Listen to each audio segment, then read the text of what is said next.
राम राम दोस्तों।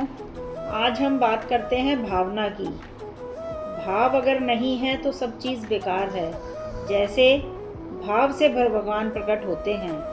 भजन करना और भाव से भजन करना, इसमें थोड़ा सा अंतर है। जैसे यदि सूखी मिट्टी में बीज डाल दिया जाए तो कुछ भी पैदा नहीं होगा।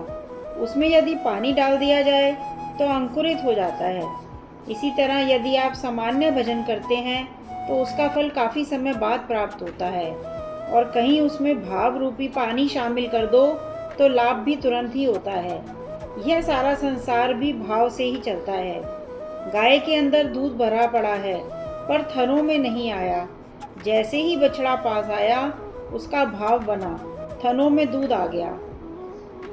जब आप भजन प्रारंभ करें उसमें भाव होना चाहिए। अब ठाकुर आने वाले हैं। शबरी के गुरु ने कहा, बेटी मुझे तो शरीर छोड़ने के बाद परमात्मा का दर्शन होगा, पर तू तो बहुत बड़भागनी है, तेरी कुटिया में राम आएंगे।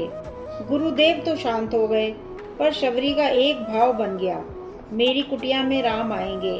और वह प्रतीक्षा में बैठी, बराबर देखती रही, राम आएंगे, मेरे राम आएंगे।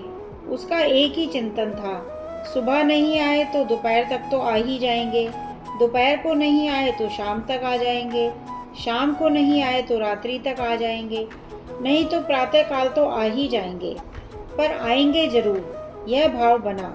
इसीलिए भगवान कहते हैं, जिसकी रही भावना जैसी, प्रभु मूरत देखी तिन तैसी। बिना भाव के भजन ही क्या, जिस भी काम को बिना भाव के करोगे सफल नहीं होगा।